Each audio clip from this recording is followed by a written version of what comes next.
I'm really excited because on the 19th of October, I'm going to be at the Rose Theatre in Kingston with Emma Barnett. There's a few seats left, so I hope some of you will be able to join me there.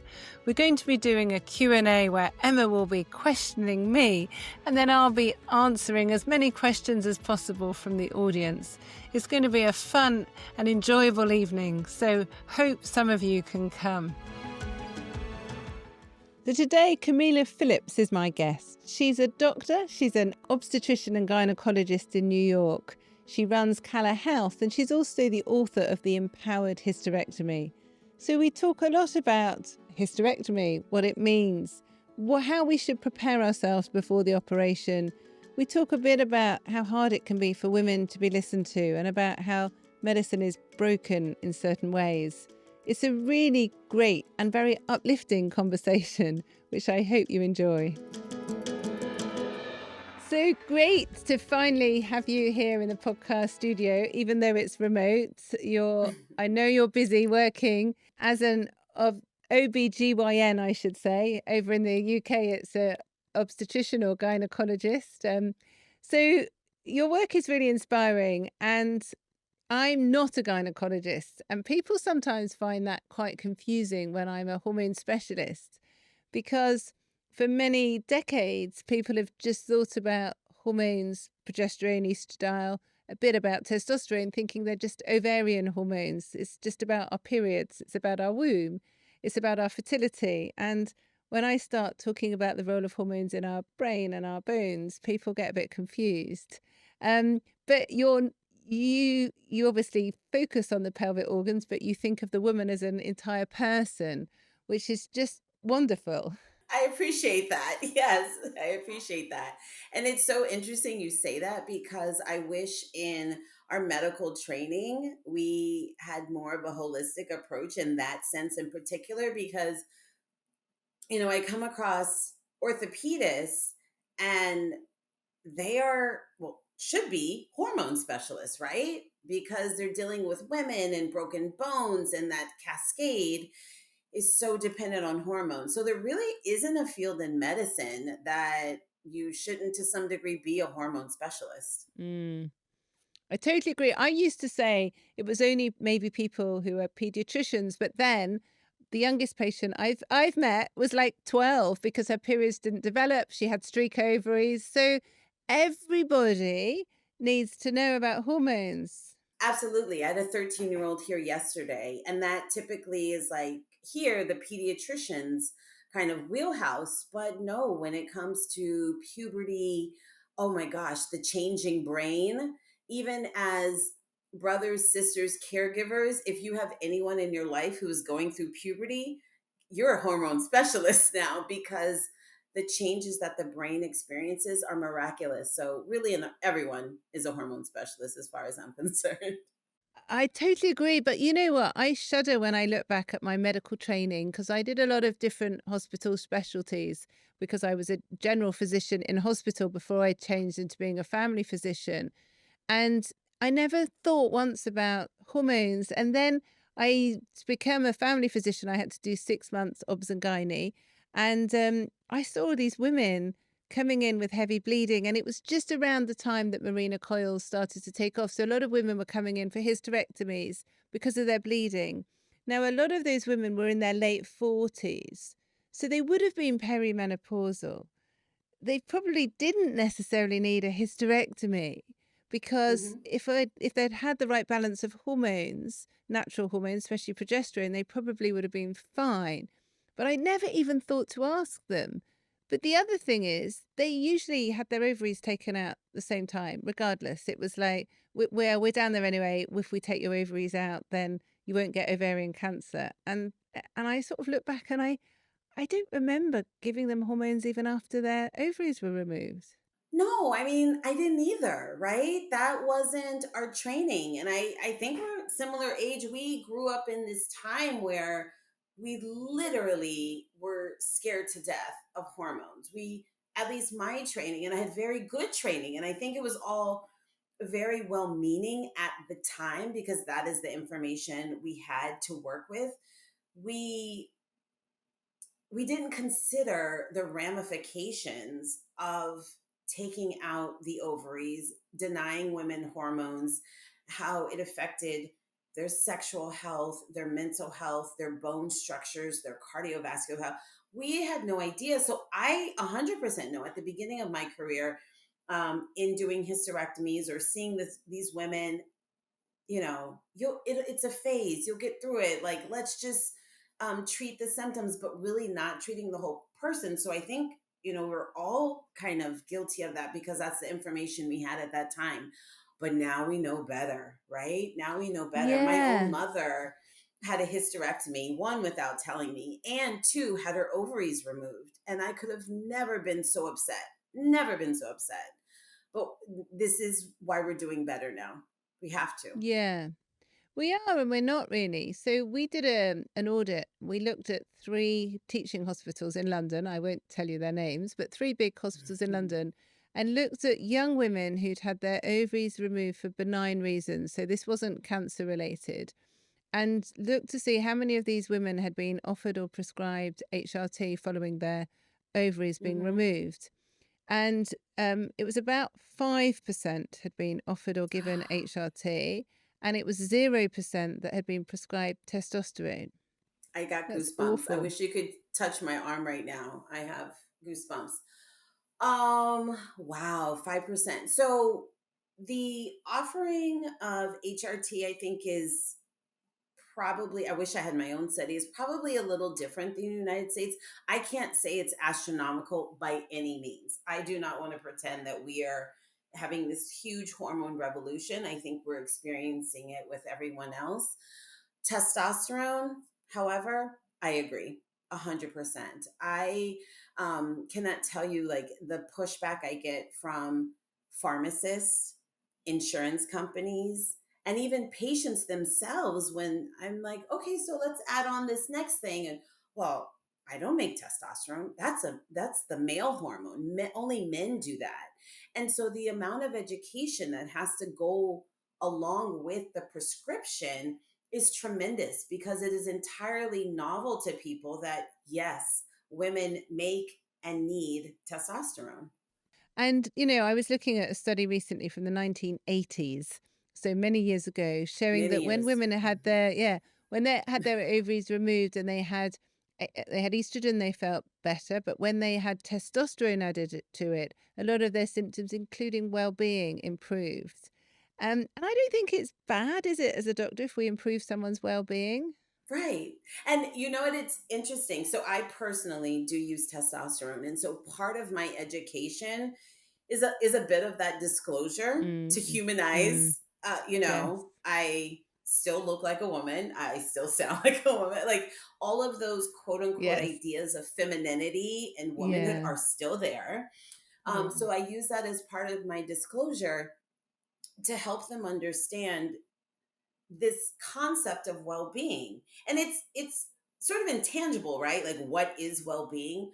But when I explain, like, I sleep better, my body moves better, my workouts are better, my mood, really helping them understand what I mean by well-being is tremendous. Yeah, I totally agree. And I've been open about it before. I've been taking testosterone for about 9 years now, and I do not shave every morning. I haven't got a beard. And I still think I look like a woman. But I often say to people, it's really trivial, but lots of women get it. Like when the dishwasher needs emptying, I just go, okay, I'll empty it. Whereas before testosterone, I'm like, gosh, I can't. That's another thing to do. It was sort of, or Yes. emptying the washing, or like looking at the laundry basket and thinking, oh, I'll leave it till tomorrow. And then the next day it's even bigger. And I'm like, I can't sort out the lights and darks. I'm just like, my brain doesn't function. And now it's Right. like, okay, I'll just do it. And it's those little things. That's And it's very great. hard. Hmm. How do you measure that in a study? You're never going to do a study looking at whether women can sort out the washing or not. It's like, but actually, day to day, that makes a massive impact. It's a massive And impact. and I think it's very hard as doctors, isn't it? Because we're used to looking at numbers and figures, like someone's Yeah. hemoglobin level or their iron level or their blood pressure or what their scan shows. Whereas when we're talking Yeah. about feelings and emotions, um, and happiness, it's quite difficult, isn't it, to measure? Right. And I do love that though. There is um a big drive here, and maybe not there, but people want to measure their hormones. I want to Yeah. know where I'm at. Yeah. You know, they come in all the I need to check my hormones because I need to know where I'm at. Okay, I don't even argue anymore. Let's do it. Let's do it really as an exercise to help you understand how sometimes these numbers are not reflective of how you feel, how you're functioning, how you're sleeping, how you're thinking, all of those things. So I love numbers sometimes for from that perspective because it helps drive home the point that do I not treat you because your Yeah. number Yeah, says not to precisely. treat you?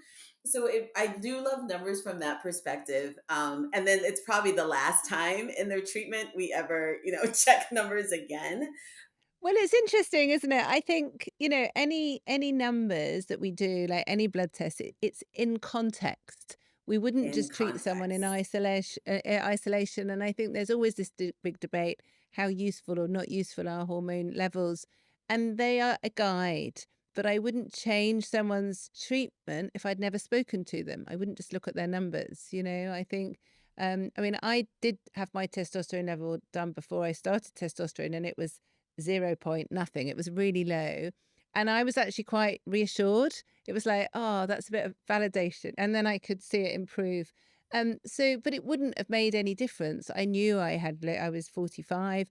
I had like all the symptoms. The tank was empty. Yeah. That's exactly right. But talking about personal experience, I think you do learn a lot in medicine. And a few years ago, I had a hysterectomy, and I underestimated actually the recovery. I know it's really hard when you're a doctor because people treat you differently, and so I had a great surgeon. I chose my surgeon, of course. I was very lucky. I had a good anaesthetist, but no one really gave me any education, and I didn't know whether it was because I should know everything, or whether they were just treating me. Oh, that's maybe how they do. So I had this hysterectomy, and then I had a few complications. I went into retention. I couldn't empty my bladder. I had to have a catheter, and the nurse put in the catheter, and I knew she wasn't going to do it very well because she was really fumbling and fiddle faffing around. And then she inflated the balloon in my urethra, which was incredibly painful. And I knew it was. And she walked out of the room and told me to stop making a fuss. And I called the bell. I called the pen. I said, just give me a syringe. I'll deflate the balloon myself. And my husband's a urologist, so he was pretty annoyed by this stage. Um, and I felt really degraded as a woman because it took them a long time to even put the catheter in because they kept saying, oh, just tickle your back, just relax, go to the toilet, play some music, you're just a bit. And I was like, no, I can't feel anything, but I'm now a bit uncomfortable and I'm getting some kidney pain and then I had an indwelling catheter for about 4 to 5 weeks afterwards. So I had to Oh have a leg wow. bag and I had to and every time I tried to have my catheter removed, I went into retention. But I felt really like devalued as a person. I don't know whether that's easy to say, but I felt like it's really horrible having a catheter in. My husband was great because he knew like how to look after it, but it was like I was sort of left and lost and didn't really know if my bladder would ever work again. I then had awful urinary tract infections afterwards, once with pyelonephritis. And again, I was sort of taught a bit about some antibiotics. No one really talked to me about vaginal hormones. And I sort of thought, gosh, like if I wasn't who I am and have the knowledge that I have, it would be Mm, really different. But, mhm. you must I hear stories all the time of women just being sort of left and presumed that we can just, and it's only a hysterectomy. We know the womb's really small. It's a minor operation. But for me, it was a really major operation. And I was quite like shocked how big an operation it really was for me. I think we do absolutely, despite how we approach the hysterectomy, vaginal, laparoscopic, open Mm, incisions. I think that we often underestimate the impact that yes. any surgery or trauma to your body Yeah. can potentially have. And I really do find that some physicians, not all, but don't take the time, or even I will say in the US system, have the time. We have these Yeah. 15-minute, very crazy intervals.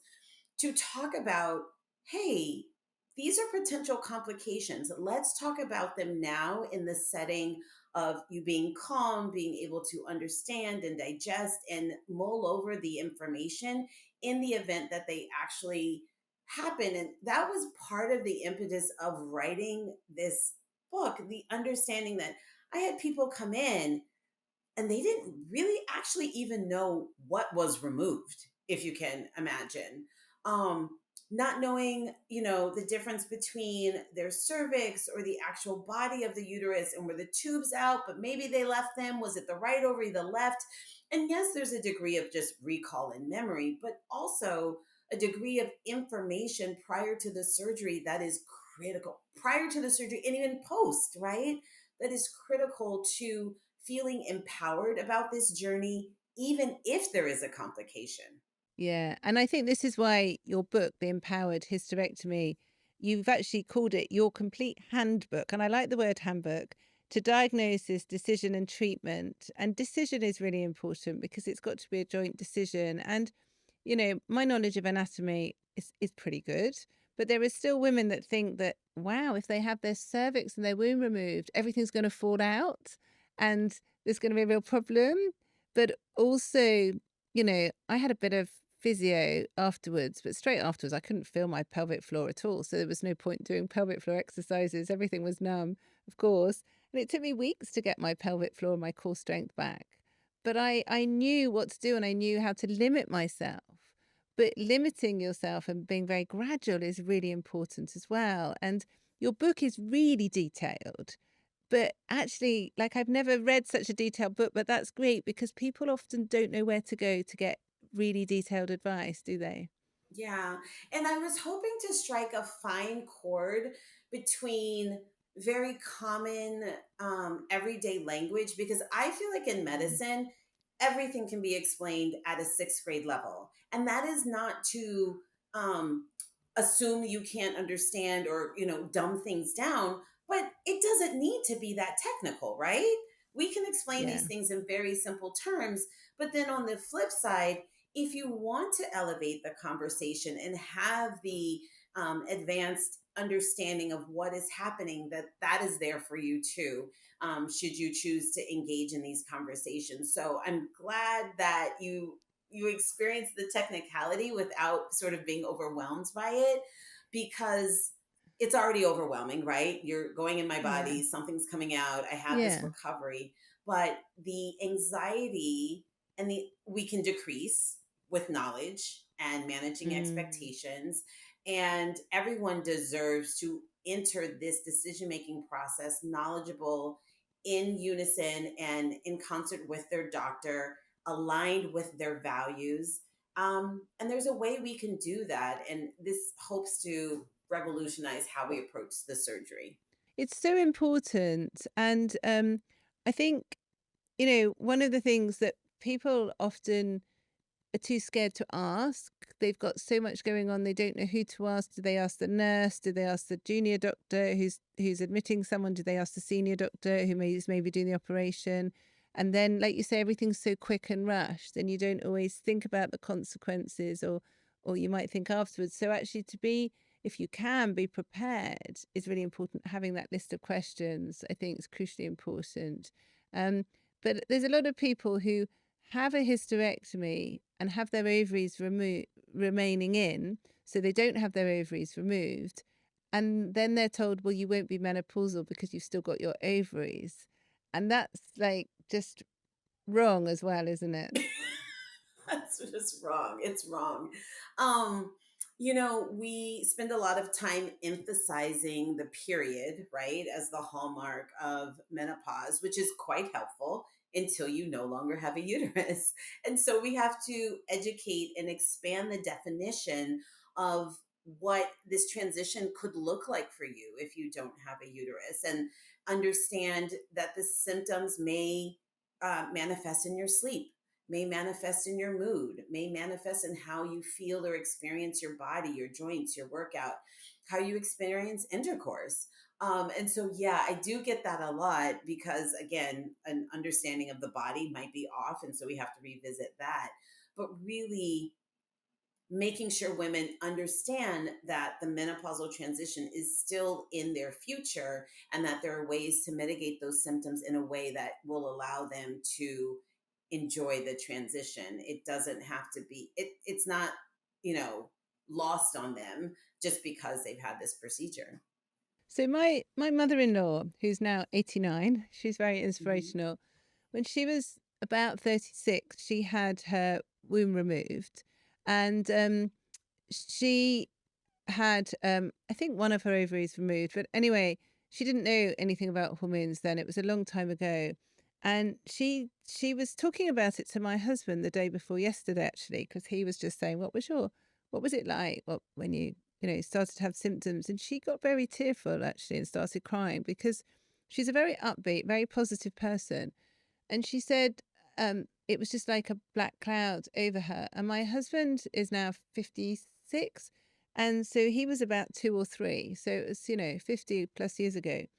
And she had this black cloud over her. She felt joyless. She felt very sad. And she didn't really know what was going on. And then after a few months, she read a book, Feminine Forever, which I'm sure you know, the book by Robert Wilson. And her husband, who was a GP, came home and she said, Alec, I need some estrogen. And he said, What? What are you talking about? She said, I've read this book and I just know that I need estrogen. So he referred her to a gynecologist and she had estrogen. And within days, literally, she felt better. But yeah, and she's still on HRT now, of course. But what's really sad is that she had a sister who was 18 months younger than her and it was quite a different personality. She was sort of larger than life, quite party animal, and she had quite a horrible boyfriend at the time. But she had a hysterectomy for, I don't know, some reason, and didn't talk about anything. But no one prepared her. No one talked to her about the possibility of any symptoms after her surgery. And she became very dark very quickly, and she took her life and died by suicide one New Year's Eve. And everyone blamed the partner because he was quite argumentative.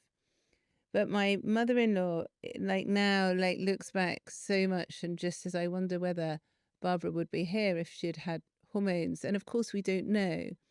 Um, I can guess what the answer would be. But you know what? Every day in my clinic, I speak to women who have had suicidal thoughts, and a lot of them are related to their hormones. But it can be quite hard to diagnose if symptoms come on insidiously in somebody who's in their 30s or 40s. But if someone's had surgery, we've got to be thinking more quickly, really, about hormonal changes, haven't we? Yeah, absolutely. I mean, without a doubt, that story is heartbreaking, and we don't know. Mm. However, we do know that should have been offered hormones, Mm. as just the standard of care. Mm. I think some of my most rewarding visits, and I still do obstetrics, so I love the babies, but really some of my most rewarding visits are the visits, not the day I start the hormones, right?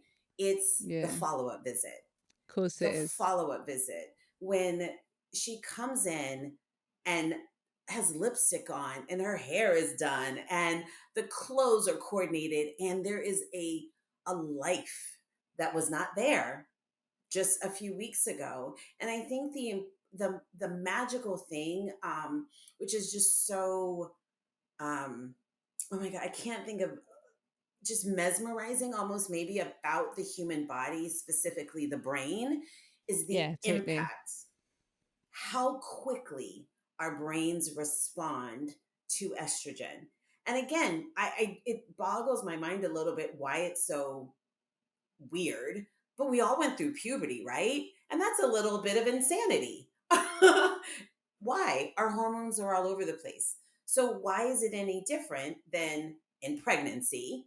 Our hormones are all over the place. Then we wouldn't make those same associations with midlife. Of course, of course. And so that story is heartbreaking and it reminds all of us that our brains are so dependent on our hormones. Estrogen is a gift, and it is something that I encourage people to discuss with their physicians. Now, I start talking to my female patients about hormones at their 35-year-old visit. I really do. Because, you always have these outliers of Of course you women do. who, yeah, right, those outliers. So you never, for me, want to miss those people who have that very early perimenopausal transition. You want to capture them. And so some of them, when I bring it up, it in one ear and out the other. Okay, fine, but I planted the seed for future conversations about how we're going to take care of you during this transition to make sure your whole person stays intact with the use of hormones.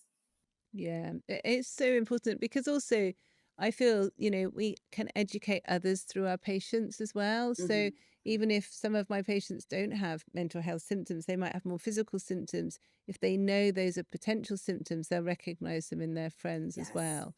Um, yes. so one of the things I've earmarked in this book, because I really agree with you and I feel it's really sad. And like my work is full of frustrations, even the story about my mother-in-law, like it hasn't moved on. This is over 50 years ago. Things are still bad. But you've written here, it's quite early on in the book, that medicine is broken. We all know it, you've said. And, it's really sad. We're both doctors. We're both proud to be doctors. We love our jobs. But the system is failing people, especially women, isn't it? It is. Okay, this is where I show my bias towards women because um especially in the United States, and I touch on it in the book. The women's health care, the phases of our lives truly used to be quote unquote woman's work, right? And no one wanted to do that woman's work. So we did it for ourselves and we did an amazing job. And we took care of our bodies and we use herbs and we use midwifery and we use these practices that really elevated women's health. And then, at least in the United States, the introduction of capitalism, enslaved people needing to breed humans, introduced this practice that men got involved. And I really think that the movement to move the women's body away from care directed by and for women to a more male sort of dominated space and way of thinking and even capitalistic manhandling has hurt us. It has hurt us. And I see it in a lot of my patients who are transitioning a majority of their care to female doctors. And we have the research to support that, right?